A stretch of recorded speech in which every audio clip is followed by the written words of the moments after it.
በስመ አብ ወወልድ ወመንፈስ ቅዱስ አሐዱ አምላክ አሜን። የአቡነ ገብረ መንፈስ ቅዱስ አራተኛው ተአምር። ጸሎቱ ልመናው ይደረግልን፣ በረከቱ ለዘላለሙ ይደርብንና አቡነ ገብረ መንፈስ ቅዱስ ያደረገው ተአምር ይህ ነው። አሜን። ዝሙትን የምትወድ ሰንበትን የምትሽር በሐሰት የምትምል አንዲት ሴት ነበረች። እግዚአብሔር በእርሷ ተቆጥቶ እባብ አዘዘባት። ሜዳ ተቀምጣ ሳለ እባብ መጥቶ ወደ ሆዷ ገባ። እሷንም ቤት አድርጎ ኖረ። የበላችውን ይበላል፣ የጠጣችውንም ይጠጣ ነበር።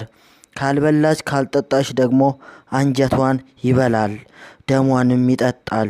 የእንጨት ቅርፊት መሰለች፣ እንደ መቃም ሆነች። በሆዷ እያደገ ሄደ፣ ከሆዷ እስከ አንገቷ ሞላ።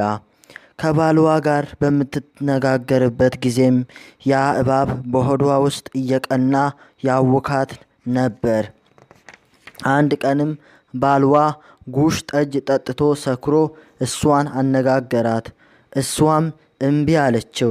ቀድሞ በኃጢአቴ ምክንያት ለዚህ ከይሲ ዳርጎኛልና አሁንስ እንደገና አልበድልም ብላ እምቢ አለችው። እሱ ግን በግድ ደረሰባት።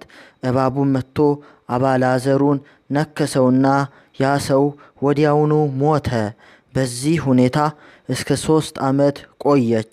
ከዕለታትም በአንድ ቀን አንድ ጻድቅ ሰው ከሩቅ አገር ወደ እሷ መጥቶ ሳለ እባቡ በሆዷ ውስጥ አድጎ አየው። እሷም እግዚአብሔርን እንደተፈታተነችውና ለዚህም እባብ አሳልፎ እንደሰጣት ነገረችው። ኃጢአቷንም አምና እንዲጸልይላት ለመነችው። እርሱም ስለት ተሳይ፣ የአቡነ ገብረ መንፈስ ቅዱስንም ዝክር ዘክሪ፣ ገንዘብሽን ሁሉ ለእሱ ስጭው አላት።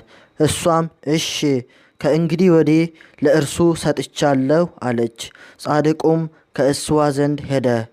የአባታችን መታሰቢያ የሚደረግበት ቀን እስከሚደርስ ቆይታ ከፈጣሪው ምሕረትን ተስፋ አድርጋ በመጋቢት 5 ቀን የአባታችንን መታሰቢያ አደረገች። ለካህናት፣ ለምእመናን፣ ለድሆችና ለጦም አዳሪዎች ግብዣ አደረገች። ለቤተ ክርስቲያንም ብዙ ዕጣን መብራት ሰጠች። በዚያች ሌሊትም አቡነ ገብረ መንፈስ ቅዱስ ያቺ ሴት ወዳለችበት መጣ። አልተኛችም፣ ተቀምጣ ነበር እንጂ። ቤተሰቦቿም ያዳምጡ ነበር። በቤቷ በር ላይ ቆሞ እባቡን አንተ እባብ ከዚህ ሴት ሆድ ውስጥ ውጣ፣ ወደ ስፍራ ሂድ፣ እግዚአብሔር እንዳዘዘ አፈርን ብላ አለው። ያን ጊዜም በመስቀል ምልክት ባረካት። ያም እባብ ቀድሞ በገባበት መንገዱ ወጥቶ በምድር መላ። አባታችንም ሄደ። እሷም ቤተሰቦቿን ጠራችና እባቡን ገደሉት። ርዝመቱ 5 ክንድ ሆነ። የአገሩ ሰዎችም በማድነቅ የአቡነ ገብረ መንፈስ ቅዱስን መታሰቢያ አደረጉ።